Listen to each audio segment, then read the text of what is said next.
Still Poddable in the playoffs. Still Poddable in the playoffs. Brian. Gotta get that ring in the playoffs. Still Poddable in the playoffs. Still Poddable. The Boston Celtics still Poddable. Atlanta 18.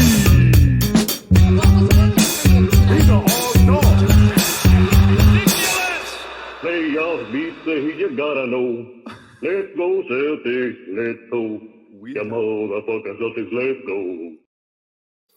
Welcome back to Still Poddable, the best Celtics podcast here on Al Gore's internet. We are here on the CLNS YouTube page today.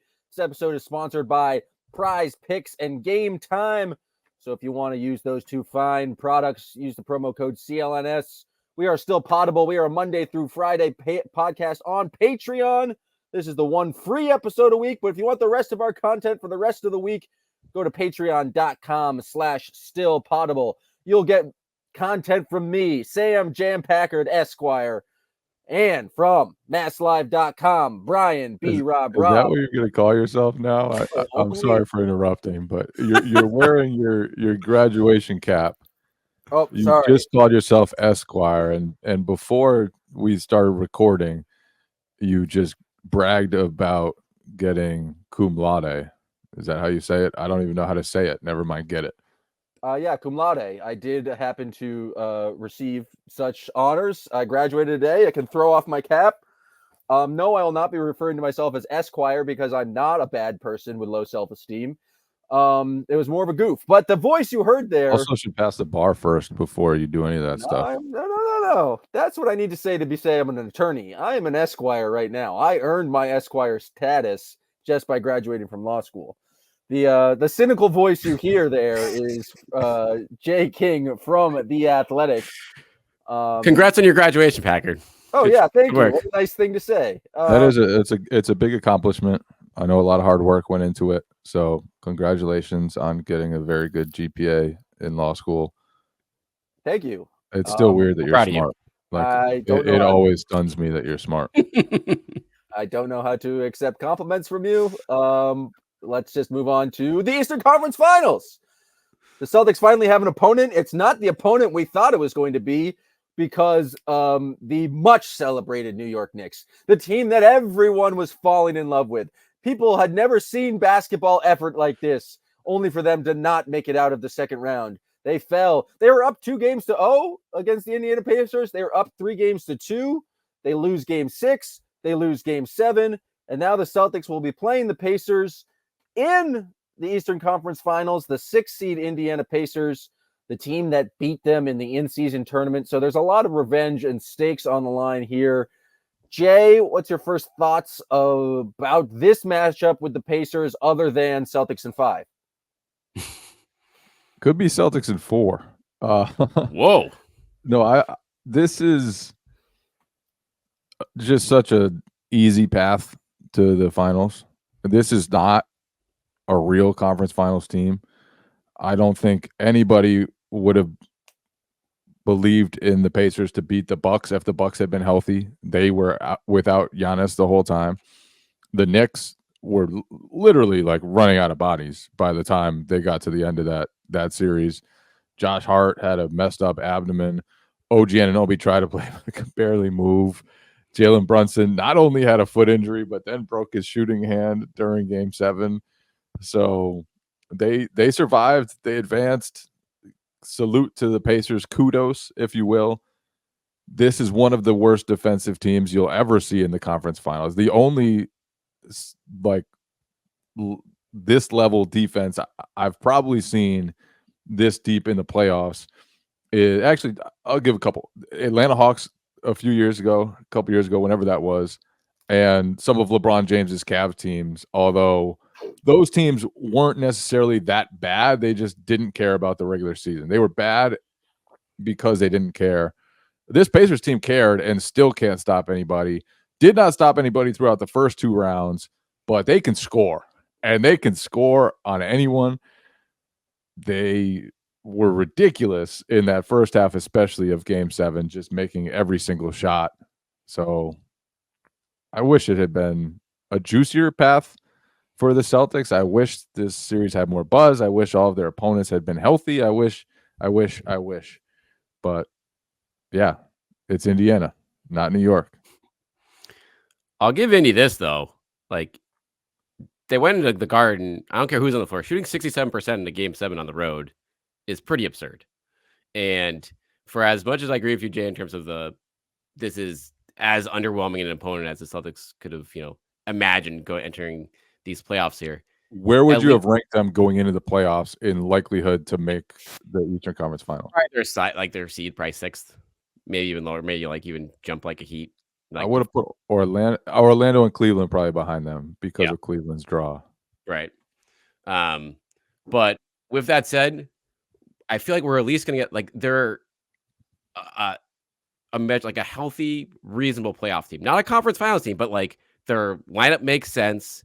They have a bench that isn't falling apart at the seams. They don't have 3 or 4. Bench is really good. They have TJ McConnell. Right. They got TJ. You got the Aaron Nesmith revenge fact. There is some sneaky storylines here, and some sneaky athleticism with McConnell and Pritchard. That's a good point. That's gonna be a barn burner for the ages. So you throw that in, and just a team now where it's the Pacers shoot. They certainly won't out defend the Celtics, but they can outshoot them potentially in a game, maybe 2 games. I don't know. We'll see. But it's at least we might get a more entertaining series than we have the last two series right now, just based on what's out there. They have the best offense in the playoffs so far, at least statistically, and I think that has to call. I obviously said Celtics in 5 and think the Celtics should handle the series, but the Celtics have had struggles of locking in on the defensive end, and this feels like the Pacers are going to test the Celtics. And when have the Celtics had those troubles? Game 2. So games 2. Games 2. I'm just saying. I feel like a lot of people have rushed to put the flaws of the past on this year's Celtics team. Jay, after Game 2 in Miami, you ripped the shit out of the Celtics. I did. That was a bad one. And after Game 2 against Cleveland, you ripped the shit out of the Celtics defense. They've had. I don't think it's been series long struggles, but I do think you can't automatically dismiss the Pacers just because I think they have a solid. Everyone on there is an offensive threat, except maybe Andrew Nembhard. We forgot about the Andrew Nembhard Luke Cornett beef. Maybe we'll see that flare up again. I guess Luke Cornett was not really in that. It was more of a Andrew Nembhard, Joe Mazzulla beef. But I think the Pacers have a very strong offense. We saw Tyrese. Actually, it's a very weird series because Tyrese Halliburton kind of fluctuated. But if he's anywhere closer to where he was at the beginning of the series, I still think the Pacers are a dangerous team. I brought up the in-season tournament before, but that was a game where presumably the Celtics were trying, and the Pacers just beat them in a track meet. I feel like I don't remember the exact score, but I felt like it was a 140 to 120 game. No, that one was pretty low scoring in the in-season tournament, wasn't it? Oh, I hope that one of the 3 of us would remember. Pretty sure that one was low scoring. I think Jay's right on this. Pull it up. I thought the Celtics. Oh, go ahead. Yeah, they beat the Pacers by 50 points, I think, early in the year, but that was without Halliburton. And so I think it's just going to be interesting to see the type of basketball it is because the Pacers really like to push the pace. And can the Celtics kind of match them with a track meet? Are the Celtics the ones trying to really slow it down and play kind of more of this post ISO game? I just think it's an interesting matchup because we've seen. I don't think we've seen a team like this where just such a high-paced offense and such a bad defense. It's going to be interesting to see kind of how the Celtics respond to that. All right, let's take a break here to hear from our sponsor, Prize Picks, America's #1 fantasy sports app with more than 3 million members. It is the easiest and the most exciting way to get in on the action while you watch your favorite sports and players. You just pick more or less on 2 or more player stats and watch the winnings roll in. March may be over now, but the biggest moments in college basketball tip off this month at the Final Four. Be a part of it. All the action on Prize Picks for both men and women's college basketball coming up this weekend. And you can also get in on the NBA playoff action and win up to 100 times your money on Prize Picks. As you and the world's best players take the game to a new level, the basketball's postseason. The playoffs begin, obviously, in 2 weeks, but you can get in the play-in round starting on April 16th at Prize Picks. So I know on the final couple weeks of the regular season here, one area to keep an eye on Prize Picks will be certainly with the Celtics and some of their bench players. I think going to be a lot more opportunities there for the likes of Peyton Pritchard, Sam Hauser of the world, while the starters rest up. So keep an eye on that. So if you want to check out Prize Picks, you can download the app today and use the code CLNS for a first deposit match up to $100. That's CLNS on Prize Picks for a first deposit match up to $100 on Prize Picks.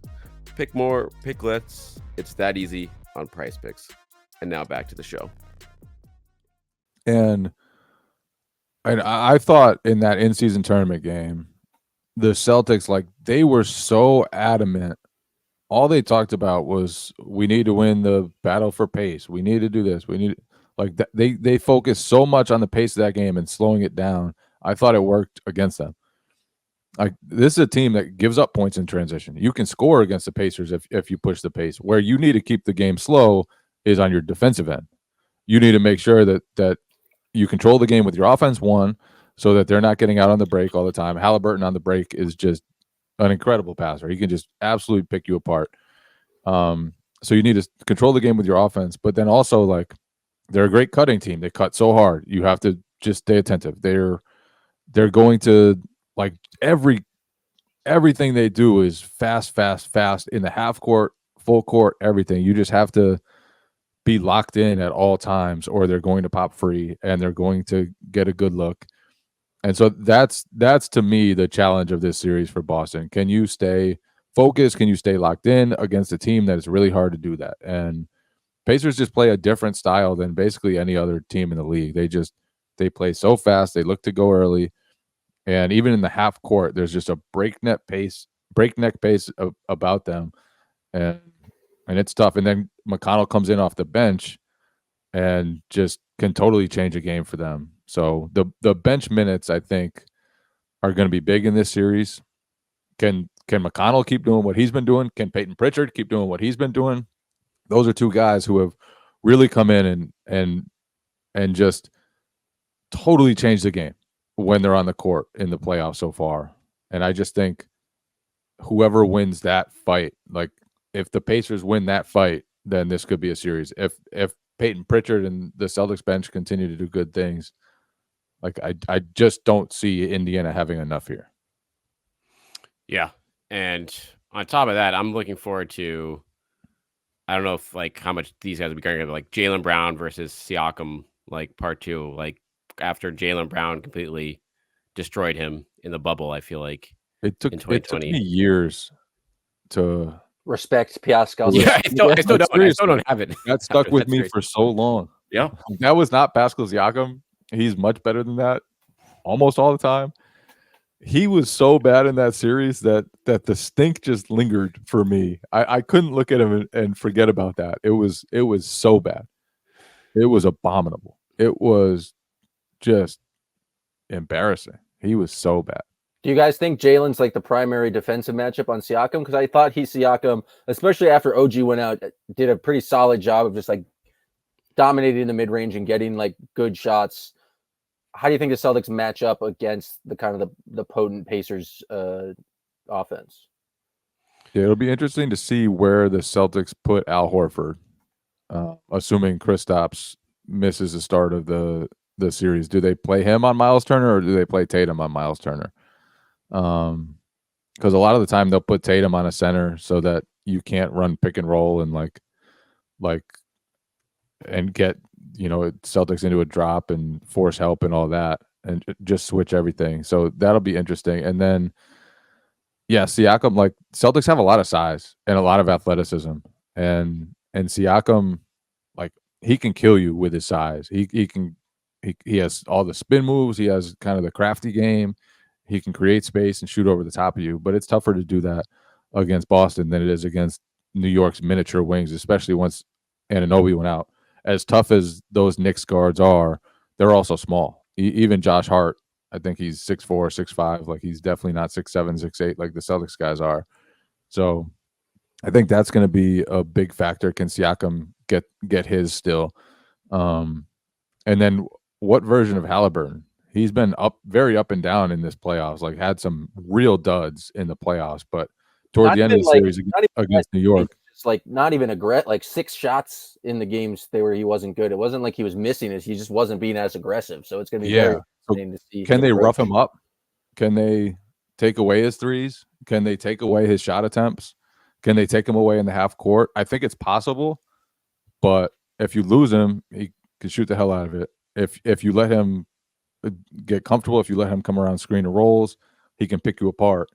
But he has not shown any ability during the playoffs to really create inside the arc. And so I think the Celtics should be very aggressive, should be very physical with him, take away his airspace and just make him try to do something else, make him be a scorer somewhere else. We've also haven't even brought up our guy Aaron Nesmith yet. Oh, I can't wait. Another. Oh, I mean, man, this I'm is excited. We gotta get his old coach on this. He used to call into the Anything Poddable on the Athletic app. We need to get old Richard's take on the series at some point. But at what point? There's got to be at least 4 or 5 Aaron Nesmith revenge moments. You know he's going to play with energy. You know he's going to hurt someone unintentionally. You know he might hurt himself unintentionally. I would say both. I would say game 1, he hurts himself and somebody else, maybe at the same time. That's the biggest challenge for the Celtics in this series, I feel like, is avoiding the inevitable Nesmith injury that's coming, the crash Nesmith. But he played he was 8 of 8 from the field today. Like he obviously played a huge role in at least slowing down Brunson in some of that series. And I would assume that he's, gonna get the Tatum assignment just because not that he has a chance of that, really. I feel like really Tatum bullied him. I think Nesmith is much more effective against a smaller guard. That's 12 pounds of muscle. I think there were some moments in the regular season matchup where I think Nesmith tried to do that, and Tatum was like, we've done this in practice, Aaron. Like we don't need to continue doing this exercise. I do think it's going to be interesting. I would imagine they try to start Siakam on Tatum just to throw some length and some size on him. I still don't get why Andrew Nembhard's a starter. I don't know where. I feel like he's the matchup to exploit on defense here. Halliburton as well. Yeah, I mean their backcourt is terrible defensively. I think both of those guys, but I think it's going to be interesting to see how the Celtics try to attack that. I think they'll be absolutely ruthless going at Halliburton because one, he's going to give up a lot.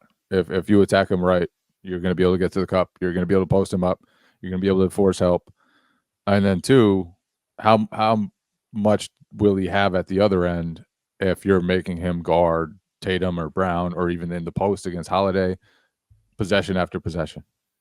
It should be like what they did to Trae Young, like just go at him ruthlessly, just be mean about it, just don't stop as long as he's on the court, just go at him. But even Nesmith, like you said, he doesn't have a ton of size. Nembhard is like a big-ish guard, but the Celtics are huge across the wing, and I think that could be a big strength for them in this particular matchup with the lack of defensive ability that the Pacers have. This is just a bad defense. They were 24th in defense during the regular season. They've given up 119 points per 100 possessions during the playoffs, and that was against the Bucks without Giannis and the Bucks without even Dame in at least one of those games. I think just one of those games. And then against the New York Knicks team that was just banged up, hobbled, like just running on fumes. So I thought this Knicks team was the greatest thing to ever happen to basketball. I don't know why you're disparaging the Knicks. That was I'm not disparaging the Knicks. I'm disparaging the fawning over the Knicks and how many people say they like fell in love with the game again. They rediscovered their love. Michael Wilbon. Just man up and say his name. I'm talking. It's not just Michael Wilbon. But Michael Wilbon's leading the charge on this one. There's so many people who are acting like, because the Knicks had that crazy comeback against the Sixers and then were able to beat the hobbled Sixers. And then people just like it. Basketball is fun in Madison Square Garden. It is fun watching in a very excited Madison Square Garden, be excited about the team. But like this Knicks team is Yes, they did get hurt, but They got so badly hurt though. I mean, maybe because they played their players for 48 minutes a game. oh yeah, it was probably partially self-inflicted, but I mean, they had like 4 starters for a good team just injured, and that doesn't even include the guys that were playing through severe injuries by the end of the series. They were. I do have to say, an abdomen injury feels like it would hurt to play basketball with that. Like any sort of do you need to raise your hands in basketball like that? Even if you need to pivot one way, if you need to set a screen, there was a screen early in the game when Neesmith just housed Hart and just went straight through his chest, and they didn't say anything about it on the broadcast, which I was surprised, but like in my head, I was thinking, I wonder if Neesmith did that on purpose. I wonder if he was like, let's go at this guy who's nursing the ab injury and just lower your shoulder, truck him a little bit. Neesmith it's going to be fun watching him compete, and it's going to be fun watching McConnell and Pritchard compete. Like I just think I don't expect this to be the most competitive series ever, but I also think the Pacers play hard enough and they're feisty enough that this isn't going to feel like the first 2 rounds did. It's going to be It's going to be high energy. It's going to be contentious. I think there will be like the Pacers will piss off the Celtics and force them to dig a little deeper probably than they've needed to over the first couple of rounds. Folks, it is time for the NBA playoffs, and that is exciting. And if you want to get in the building to watch the Boston Celtics, you got to go to Game Time. Game Time is the authorized ticket marketplace of the NBA, which makes getting playoff tickets even faster and easier. Prices on Game Time app actually go down the closer you get to tip-off, with killer last-minute deals, all-in prices, and views from your seat, and their lowest price guarantee. Game Time takes the guesswork out of buying NBA tickets. Game Time has last-minute deals. You can save up to 60% off buying last minute for sports, concerts, comedy, theater tickets. If you want to go see some stand-up, I've used Game Time. I went and saw Dan Soder at the Wilbur Theater. There's fantastic stuff on Game Time. They have flash deals, zone deals, all in pricing, and you can see seat views from wherever you're sitting. They have a lowest price guarantee, and that's why you need to take the guesswork out of buying NBA tickets with Game Time. Go to the Game Time app, create an account, and use the code CLNS for $20 off your first purchase. Terms apply, but again, create that account and redeem code CLNS for $20 off. Download Game Time today. Last minute tickets, lowest price guaranteed. We might get some crunch time games, maybe more than one in the first 10. I'm just looking through their defensive numbers now, though, and I'm just like so disgusted here. They're not even, they're below average in all the 4 factors. They're worst in the league, fouling guys. They're bottom 5 in defensive rebounding. It's just like, I don't think we're right. Like the Cavs in the Heat would get after it defensively. This team is just not built in any way for that. It's hard to find a, above average defender on this entire roster at this point.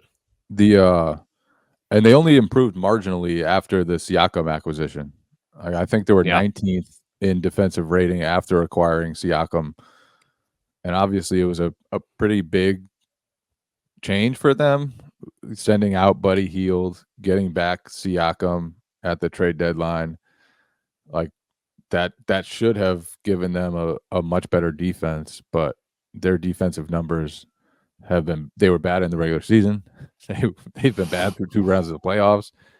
These guys will give up a lot of points. And the Celtics have scored on what I think are 2 pretty good defenses. It's hard to tell exactly how good the Heat defense is without Jimmy Butler. Like that, they were a very good defensive team when they had guys healthy. They had very good defensive numbers, but they're just totally different without Jimmy Butler. So it's hard to tell what they were. But the Celtics had very little trouble scoring a lot against the Cavs. They had a few droughts in that series, but overall the numbers were fantastic. I think the Celtics could have a very easy time scoring in this series. Like unless the Pacers somehow reach a level that they did not reach really at all during the season, then Boston should be very comfortable and in rhythm throughout this whole series. Like what does a team that bad on defense do against the Boston Celtics? I don't know. They just got to keep scoring and hope their offense turns into defense. I think it's the thing that makes this series interesting. It's just it's going to be totally different stylistically than I think we saw in the first 2 rounds. And if the Pacers can keep things going on offense and just make it so the Celtics are constantly having to take the ball out and play in the half court, I feel like that's the way the Pacers are going to have to be competitive, is to winning games like 135 to 125 or something like that. And they just need to, and so it's going to be, I think a lot of the challenges in this for the Celtics in the past playoff runs is like, hold on to the basketball, don't turn the ball over. It's going to be this like defensive slugfest. The ball, everything's going to be slowed down. I think this is going to be interesting because the pace is going to be increased. And can the Celtics, can they be the ones to kind of like junk it up, slow it, like, as you said, Jay, like slow it down on the defensive end, but still keep the pace on the offensive end. Part of it will be just don't turn the ball over, get up shots every time. And like that'll be a huge part of the battle. And the Celtics have been much, much better this season at valuing the basketball, at not turning it over. But that seems like a really important piece in this series, because like the Pacers feed on that stuff. You see McConnell come in and he picks up full court, and the Knicks threw like a few bad passes to him, and all of a sudden like a run has just snowballed. And McConnell, like that bench, McConnell was plus 31 over the 7 games of that Eastern Conference or the second round, and they were -3 without him on the court.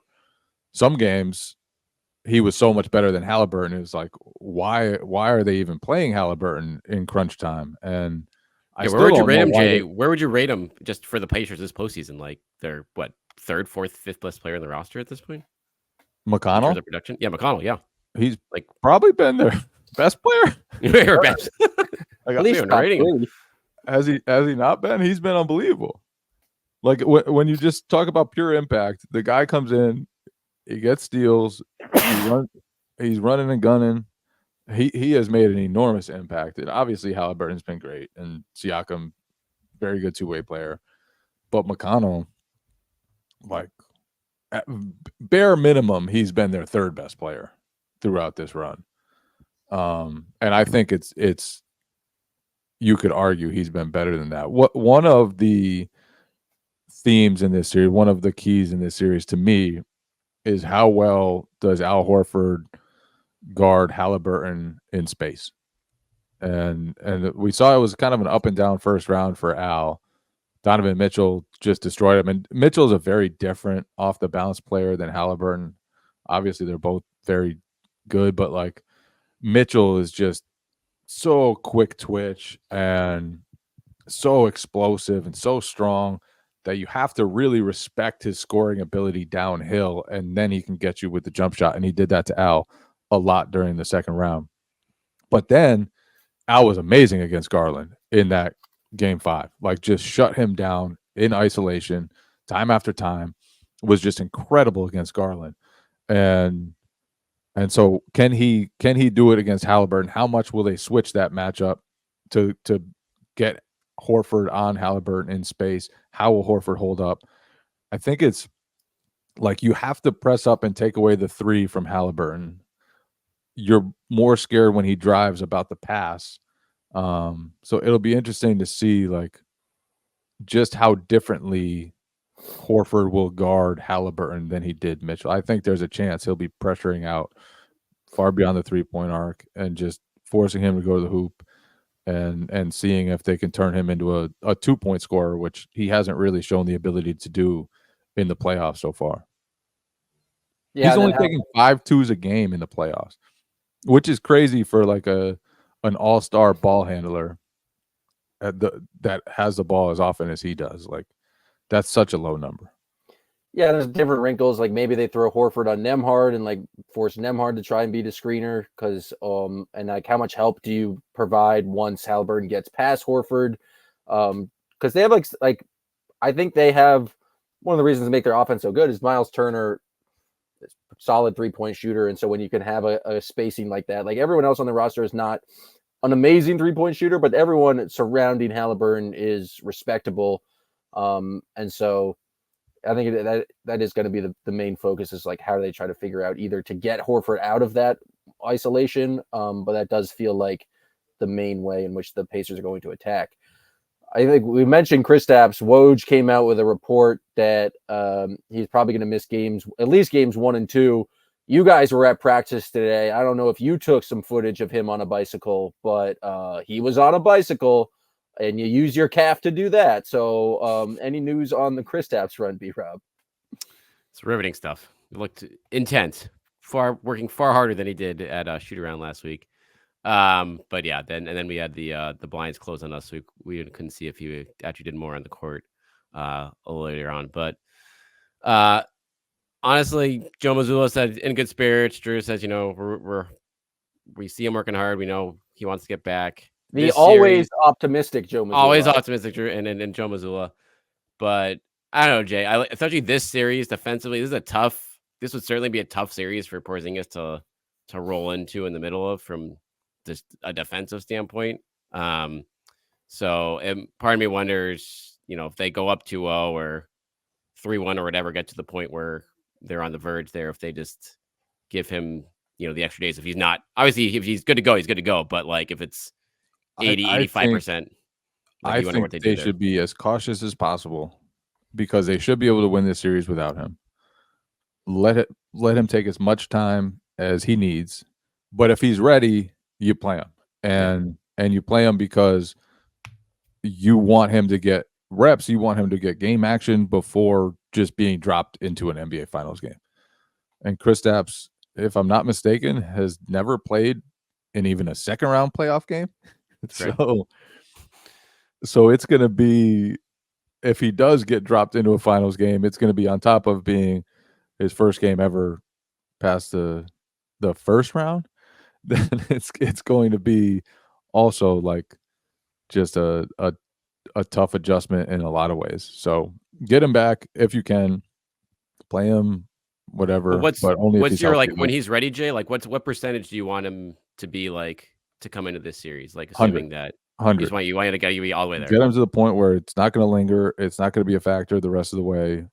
They should be able to beat Indiana. They should not have too many troubles beating Indiana. They should be able to slow down the Pacers offense enough that their scoring will carry them. And yeah, just that would be my approach. I would not want to rush him back at all. There is no point in having a setback here when they shouldn't need him to win this series. If they do need him to win this series, then they got other problems. What say you, Jam? I mean, the take that they should play him if he's healthy and not play him if he's not healthy, I thought was a bold one from Jay, but I'm going to have to agree with it there. The finals don't start till June 6th, so that would be a full month, for like 4.5 weeks off if they can hold them out to there. I do feel like there's some value. Like it's a lot for Kristaps to be like, all right, you're back in game action, finals intensity. And so maybe there's some value if he can play about like getting him in just like a playoff game and later in the series. But yeah, it'd be tough to be like, here, Kristaps, like first time in a month, guard Nikola Jokic. Guard Jokic. Yeah. Go guard Jokic. So maybe a tune-up game against Miles Turner. Like I think I think that would make some action sense against Isaiah Jackson. Yeah, why not? Just get some shots up at least. Anything else from practice today? I did want to explore whatever Drew Holiday said about Joe Mazzulla, because I just thought that was a funny quote. But you guys were there, so you relay it to the good people out there. He thinks Joe is crazy. He knows why? Because Joe's crazy. Truer words have never been spoken. The man is most definitely crazy. Drew likes his craziness, but he's crazy. What did he say? Is like he throws a weird, chaotic energy into keeps him loose. Yeah. Keeps him loose. It's good crazy.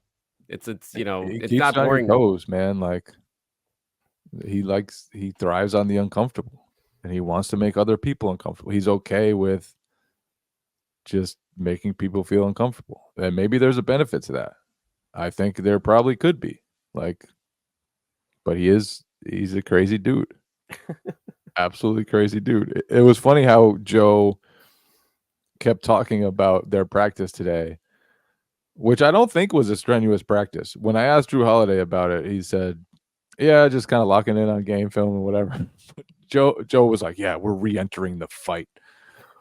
We're re-entering the fight. Like, basically, we had a couple days off. Like, let's fucking get back to this crazy competitiveness, guys. I enjoyed that terminology. Re-entering the fight. So, and then he said, "Stay in the fight." Later on, he's everything's a fight. Everything's a fight to him. So you guys think the Celtics are going to win game 1, then come out flat game 2, right? Like that's the pattern at this point. It has to be. This is. I also want to. Speaking of losing game 2s at home, I want to have a quick response to Joe's response about taking care of home court. Somebody asked a question about whether taking care of home court is a discussion in the Celtics locker room. And he basically acted like they've been the best home court team ever. He said, well, I don't know if you guys looked around. We're the third best team at home in this playoffs. It's like, first of all, Joe, nobody was talking about your home record because of this season. It's because for years now, the Celtics have been underwhelming at home and have been great on the road. Brad Stevens, after last year, even said, if we had just been 500 at home, 500, then he said we would have had rest and we would have been in the final, which is true. So for Joe to come out and say, we're 4-2, we're the third best home record. Like, come on, man. You lost to the Heat without Jimmy Butler in game 2 to let it go to 1-1. You lost to the Cavs, who are average at home. Congrats. You took care of business of 2 crappy teams. You went 4-2 at home, which is a fine record, not great at all. Like, don't take a victory lap. Don't act like everyone's a bozo because everything will fight for him though. So you challenged him and his team's home record, and he needs to come back. Well, he also lied. He lied to us too, Packard. He said there was like a 6-0 team too. If it's a lie, we fight on that lie. I think that's how you approach it. I think Joe Mazzulla, it's a good question. What do you want him to say? Yeah, we suck, and we want to. Like, what do you do to fix your home record or your home approach? I'm sure he told them before both of these game 2s, like, we should go out there and try and win. Like, I don't know. Is that on Joe Mazzulla at this point? I actually don't think home court will be a problem for them. Like, I think it was a small sample size. They lost 2 stupid games. They took care of business outside of that. I think in the past they had a tendency to relax when things were good, and that was just their MO. Now I don't think this team has that in their DNA anymore. I think that's gone. I think they've solved that. We'll see, but it was just funny to see Joe act like, you guys must be crazy to question us for our home play so far. Like, all right, Joe. Not to. All right, Joe. We're gonna go to legend of the podcast, 2 legends, I believe, Joshua B. and Owen B. Family. It's a playoff B. What's up, The whole guys? B, What's the up? playoff Bs. Hey guys, I'll start by asking my question, I guess, to Mr. J. King. Why is it such a big deal when we lose 2 games? You know, admittedly, one without Jimmy Butler and one without Donovan. One without Jared Allen. Excuse me. We lost 2 game 2s, but in the same situation, in the same venue, for the game 1s, we kicked their ass. We kicked their ass up and down the floor. Congrats. They took care of business 1 out of 2 games, 50% of the time in the first 2 games. I'm sorry. Come on, Josh. Hold them to a higher standard, would you? Well, I don't think that shouldn't the higher standard be completing the same feat in 10 games that took us 13 last year? I mean, aren't we doing we're in the same place we were, but we did it in 3 fewer games. Isn't that the higher standard that we're supposed to get to, or no? Well, the competition hasn't been the same. They basically played 2 first-round series. Last year they struggled with The Bucks, the Hawks series, that Game 5 loss of that series was unforgivable. But after that, it was like Sixers were very good. Sixers were a very good team last year. That you can't compare them to Donovan Mitchell and Marcus Morris and Dean Wade. You just can't, and especially when Mitchell misses 2 games. You can't make that comparison. So I'm not willing to make that comparison. It's been a different run so far. I do think they've taken care of business. I do think some of the conversation about the Celtics has gotten bizarre. People questioning them because they're like saying they don't look locked in. It's like they've won 7 out of their 8 playoff wins by at least 14 points. The other one was by 7. They haven't been challenged yet. They had 2 letdown games. Otherwise, they've just absolutely wiped out teams. They have a 12-point something net rating in the playoffs. They've pummeled everybody. Like, what is there to question right now? If you want to question the past, sure. Do they have what it takes to win a close game against the Nuggets? I don't know. But to question the Celtics, for Michael Wilbon to be like, I don't trust the Celtics, but I trust the Knicks, who have never done anything. I just don't understand that. And it seems like people don't trust the Celtics because they failed on the biggest stage, but they've always gotten to the biggest stage. And I just feel like they're held to a different standard because they've done it so many times, because they've gotten there and lost. Whereas people will just trust the Timberwolves. They'll trust Anthony Edwards. They'll trust all these people who have never come through in big moments because they haven't had the failures. Well, the Celtics earned those failures, and they earned the chance to play the Warriors in the finals. They earned the chance to be in the Eastern Conference Finals. Now this will be the 6th time in the last 8 years. I just, some of the conversation is just crazy. It really is wild, and I think a lot of people are underestimating the Celtics because some of their failures of the past. And I really don't think this team resembles that of the past. It's a totally different team, a much better team, and we'll see what that means. We'll see if they can win the title. But I think Jay just stole all Josh B's talking points. Well, I don't know what happened there. he got me going. He wound me up. One more talking point. Oh, let's hear it. Yeah. So, Jay, I was listening to your "they haven't been challenged" argument a little bit, and it really makes me think you should take this up with the NBA. And the reason I say that is because when you win the 1 seed, right, you're supposed to face the 8 seed, which, the Celtics did. That's part of winning the 1 seed. And then they face the 4 seed, which, is part of the thing, right? Outside of facing the 2 seed or the 3 seed, but they couldn't because the 2 and the 3 seed are supposed to play each other, except that the 3 seed turned out to be a junk Milwaukee team that turned out to not be competitive at all. So for us to say, well, we wish they could have faced, more competition, this is the bonus of winning the seeds. And it's not our fault that the Knicks got injured. 100%. I'm with you there. I was just comparing last year and the previous year to the quick work the Celtics have made this year. I don't think you can compare the second round series against Cleveland and Cleveland with 2 games without Donovan Mitchell to last year against Philadelphia in the second round.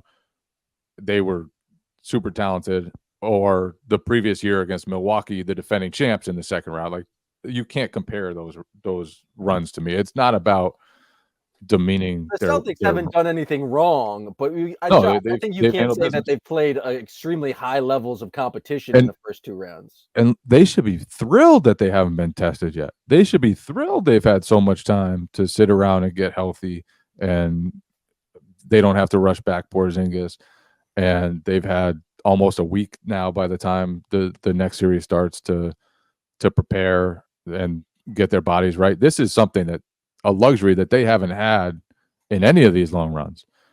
It seems like they've always played 7-game series. They've always been just going from one series straight into the next. And this is a huge luxury for them to take care of business. So they should be thrilled about it. It could pay major dividends in the finals if they get there. What up, Owen? Kristaps coming back. whether it's the first game or the second game, he's coming back for the final series. Oh, we've And- got the O&B prediction. And I was like, I can't stand another Grandpa Knicks game because, like, they're Grandpa speed. I was like, done watching that. Just because they were hobbling around, you mean? The last 2 games. You know what? I could never tell that you're your father's son if he wasn't sitting next to you. You guys are identical. I love the B family. That was fantastic. Appreciate you, Owen. Appreciate you, Josh. Thanks for the support, guys. I would just like to add one more thing on top of your point, Jay. This team, whether or not you want to believe they're a championship team, whether you want to say that you like the Nuggets or the Timberwolves or whoever else better, this team is wildly different from last year's team, like wildly so. And not just because we have Kristaps Porzingis and Drew Holiday in the starting lineup, but also because like the leaps and bounds that Derek White has taken from his role and in his ability from last year to this year, potentially being an all-star, Al Horford switching over to 6th man of the year, Peyton Pritchard, Sam Hauser, and Luke Cornett all of a sudden being the steady, stay ready crew. It's just a wildly different team. And I don't think that you can say that what happened last year or what happened the year before really applies to this team. Thank you, Josh B. and Owen B. out. Again, thank you so much for taking the time. Thank you, guys. Appreciate you. Salute to the B family. Salute to the Bees. I think it's an interesting question, and I do think that the team is definitely feels like a different just in terms of their mindset and their approach. But ultimately, they have not faced the 2 most difficult opponents. But like they said, it doesn't matter. You play who you play. And I don't think they're going to be faced that much of a challenge against the Pacers. Before we head out of here, I've already given my official prediction. I'll give it in games. Win, loss, win, win, win. Celtics in 5.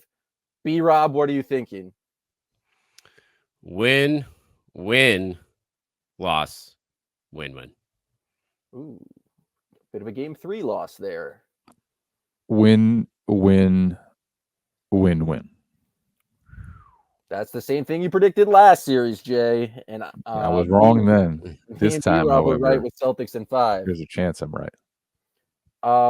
Right now, the Nuggets are up by a decent amount, so maybe they'll win. Do you have assuming it's Nuggets Mavericks, a prediction for that series? I'm going to say Nuggets in 6. Nuggets in. We'll go 6. I'll go Nuggets in 7. I think the Fun stuff. Mavs are playing well. They'll drag it out. All right, so this is going to be count as both our Eastern Conference preview, but then we also predicted the finals, so it's our early finals preview for Celtics Nuggets, what everyone thought it was going to be. We appreciate everyone who's tuned in on the CLNS YouTube page. Again, if you want to subscribe to the pod, go to patreon.com/stillpoddable. Jay King, show off your beautiful sweatshirt. If you want to support the pod, buy some Still Poddable merch. The links will be all over the Still Poddable website. They're very comfortable. They're great sweatshirts. They're comfortable. They're fashionable. If I see you wearing a Still Poddable shirt in public, I'll give you a big hug. Or if you don't want a hug, I'll just salute you. Whatever you want. I'll be very appreciative. It'd be very cool to see people out there rocking the Still Poddable merch. Again, we give you daily content Monday through Friday. We have podcasts after every single game.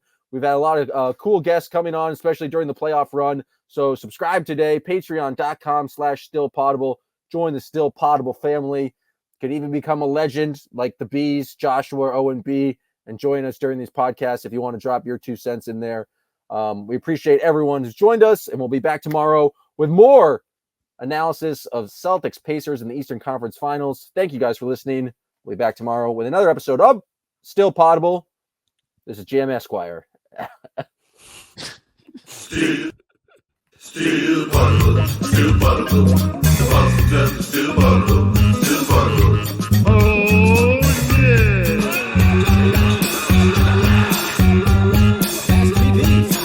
Go down from eating and drinking and all that wild stuff.